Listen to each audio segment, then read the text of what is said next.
तो चलिए दोस्तों स्टार्ट करते हैं आज की वीडियो। दोस्तों आज की वीडियो में बात करेंगे अष्टांग हृदय के चैप्टर नंबर 5 द्रव द्रव्य विज्ञान अध्याय के पार्ट सेकंड के बारे में। इससे पहले वाली वीडियो में दोस्तों हमने पार्ट फर्स्ट के बारे में बात करी थी और उसमें हमने जो टॉपिक कवर किए थे वो थे जल वर्ग और क्षीर वर्ग। आज की वीडियो में जो दोस्तों पार्ट सेकंड है उसमें हम बात करेंगे इक्सु वर्ग, मधु वर्ग और तेल वर्ग के बारे में। तो दोस्तों सबसे पहले देखते हैं इक्सु वर्ग। इक्सु का मतलब जो शुगर केन होता है, गन्ना होता है, उसको इक्सु बोला जाता है। इक्सु या गन्ने के रस के जो गुण है वो कौन कौन से बताए गए, इसके अलावा शरीर में इसका उपयोग क्या है और इसके अलावा देखेंगे कि जो शुगर केन है उस शुगर केन से कौन कौन से पदार्थ जो है वो बनाए जाते हैं, उनके बारे में बात करेंगे। सबसे पहले देखते हैं कि इक्सु या गन्ने के रस के गुण जो है वो कौन कौन से बताए। तो गन्ने का रस सर, गुरु, स्निग्ध, ब्रंगण, कफ और मूत्र को उत्पन्न करने वाला, वीर्यवर्धक, शीतल, रक्त पित्त नाशक, मधुर विपाक और मधुर रस वाला होता है। मतलब कि गन्ने के रस के गुण की बात करें तो सर, गुरु, स्निग्ध, उसी के साथ साथ मधुर विपाक, मधुर रस वाला होता है। उसके अलावा अगर इसके उपयोग की बात करें तो ब्रंगण, कफ और मूत्र को उत्पन्न करने वाला होता है। ईख के रस से निर्मित पदार्थ जो है कौन कौन से बताए गए हैं। तो सबसे पहले देखते हैं कि 4 प्रकार के पदार्थ इससे निर्मित होने वाले बताए गए हैं। फाणित मतलब कि राब, मत्स्यंडी मतलब कि मछली के अंडे के सदृश जो बनता है उसको अपन मत्स्यंडी बोलते हैं। गुड़, शर्करा और पुष्पसीता मतलब कि जो फूल मिश्री है उसको पुष्पसीता बोलते हैं। फाणित या राब के गुण की बात करें तो गुरु अभिष्यंदी, दोषों का संचय करने वाला किंतु मूत्र का शोधन करने वाला, अर्थात इसका सेवन करने से मूत्र खुलकर निकल जाता है। दोषों का तो इसके द्वारा क्या किया जाता है, संचय किया जाता है। लेकिन अगर अपन मूत्र की बात करें तो मूत्र का क्या करता है, शोधन करता है। शोधन करने का मतलब है कि जब इस फाणित या राब का अगर कोई व्यक्ति प्रयोग करता है तो उसका प्रयोग करने से व्यक्ति के शरीर में जो मूत्र है वो खुल करके बाहर निकलता है। गुड़ के गुण की बात करें तो अल्प, कफ कारक, मूत्र पुरुष प्रवर्तक, मज्जा, मेद और मांस को बढ़ाने वाला होता है। पुराने नए गुड़ के गुण की बात करें दोस्तों तो पुराना गुड़ जो है वो हृदय के लिए हितकारी बताया, मतलब कि हृदय के लिए जो है वो हितकर होता है और उसके साथ साथ पथ्य बताएगा, मतलब कि पुराने गुड़ का सेवन आपको करना चाहिए। लेकिन अगर अपन नए गुड़ की बात करें तो नए गुड़ का सेवन क्यों नहीं करना चाहिए, क्योंकि जो नया गुड़ है वो कफ को बढ़ाने वाला होता है और कफ को बढ़ाने के साथ साथ जठराग्नि को मंद करता है। इसलिए जो भी पुराना गुड़ होता है उस पुराना गुड़ का प्रयोग ही आपको करना चाहिए। इसके बाद देखते हैं दोस्तों मधु वर्ग मतलब कि हनी के बारे में।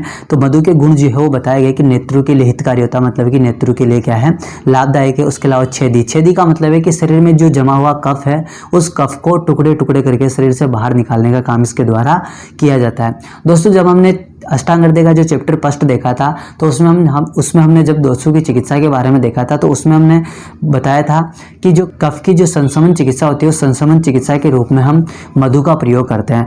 मधु का प्रयोग क्यों करते हैं, क्योंकि ये जो मधु है वो क्या करता है, कफ का जो है टुकड़े टुकड़े में तोड़ देता है, मतलब कि कफ का जो छेदन करता है और छेदन करके उसको शरीर से बाहर निकालने का काम करता है। इसलिए जो मधु है उस मधु को जो है वो कफ की चिकित्सा के रूप में प्रयोग करते हैं। उसके अलावा तृष्णा, श्लेष्मा, विष, हिचकी, रक्त पित्त नाशक, कुष्ठ, परमेय, कृमि, काश और अतिसार को नष्ट करने वाला होता है। उसके अलावा दोस्तों मधु शर्करा की बात करें तो मधु का जल शुष्क हो जाता है या आग के सहयोग से जब मधु का जल सुखा दिया जाता है तो उसे अपन मधु शर्करा बोलते हैं। मान लो कि मधु आपने लिया, हनी आपने लिया और उसके जल को आपने शुष्क कर दिया, मतलब कि जो भी इसका जो भी जल वाला पार्ट था उसको अगर आपने कम कर दिया, अब वो आग के सहयोग से किया हो या सुखा करके किया हो, किसी भी तरह से किया हो, तो प्राप्त होने वाला जो सब्सटेंस होता है उसी को अपन क्या बोलते हैं, मधु शर्करा बोलते हैं। मधु सेवन के निषेध की बात करें तो मधु को जो है गर्म करके उसके अलावा उष्ण काल में और उष्णता से पीड़ित रोगी को उष्ण पदार्थों के साथ दिया गया मधु उस व्यक्ति को मार डालता है। मान लो कि कोई भी व्यक्ति जो है उसको मधु का सेवन कब कब नहीं करना चाहिए। मान लो कि कोई भी व्यक्ति अगर मधु का सेवन गर्म करके करता है तो वो उसके लिए अहितकर होता है। उसके अलावा उष्ण काल में भी उसका सेवन इसके अलावा उष्ण काल में भी जो है मधु का सेवन नहीं करना चाहिए। इसके अलावा उष्णता से पीड़ित जो रोगी जो कि उष्ण पदार्थों का अधिक मात्रा में सेवन करता है उसके द्वारा भी मधु का सेवन नहीं करना चाहिए। मधु के भेद की बात करें तो भ्रामर मधु मतलब कि जो भी बड़ी साइज की जो बी होती है, मधुमक्खियाँ होती है, उनसे प्राप्त होने वाला जो मधु है उसको अपन भ्रामक मधु बोलते हैं। पैतृक मधु मतलब कि लार्ज येलो बी जो मतलब कि जो पीले कलर की जो मधुमक्खियाँ होती है उनसे प्राप्त होने वाला जो मधु होता है उसको अपन पैतृक मधु बोलते हैं। क्षोद्र मधु मतलब कि स्मॉल येलो बी से प्राप्त होने वाले जो मधु उसको अपन क्षोद्र मधु बोलते हैं। उसके अलावा माक्षिक मधु यह उत्तरोत्तर श्रेष्ठ होता है और पुराना मधु भी श्रेष्ठ है। उत्तरोत्तर का मतलब क्या है, उत्तरोत्तर का मतलब होता है कि भ्रामक मधु, पैतृक मधु, क्षोद्र मधु और इन सबसे जो है वो माक्षिक मधु जो है श्रेष्ठ होता है। उसके अलावा आयुर्वेद में जो पुराना मधु होता है उसको भी श्रेष्ठ बताया गया है। इसके बारे में देखते हैं दोस्तों कि तेल वर्ग जो है वो क्या है। तो सभी तेल अपने अपने योनि या ओरिजिन के गुणों के समान होते हैं। मतलब कोई भी तेल जिस स्थान पर उत्पन्न हो रहा है उस स्थान के आधार पर ही उसके गुण होंगे। अगर वो जंगम देश में उत्पन्न हुआ है तो उसके गुण भी जो है जंगम देश के हिसाब से होंगे, और अगर मान लो कि वो आनुक देश में उत्पन्न हुआ है तो उसके गुण भी जो है वो आनुक देश के हिसाब से ही होंगे। सबसे पहले देखते हैं कि तिल तेल के गुण जो है वो कौन कौन से बताए। तो तीक्ष्ण, व्यवहारी, सूक्ष्म, उष्ण, उसके अलावा त्वचा के लिए दोषकारक, नेत्रों के लिए हानिकारक और कफ को नष्ट करने वाला होता है। अरंडी के तेल की बात करें तो तिक्त, उष्ण, मधुर और गुरु होता है।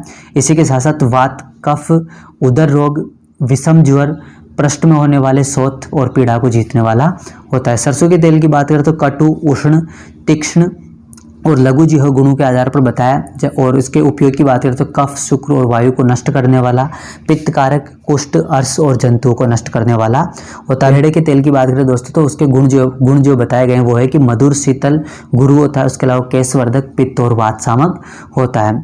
नीम के तेल की बात करें तो अधिक उष्ण नहीं होता, तिक्त रस वाला होता है और उसके साथ साथ कफ का नाश करने वाला होता है। अलसी या कुसुम्ब की बात करें, अलसी को जो है कुसुम्ब बोलते हैं ना, तो अलसी या कुसुम्ब के तेल की बात करें तो उष्ण होता है गुणों के आधार पर, त्वचा के रोग, कफ और पित्त को कुपित करने वाला होता है।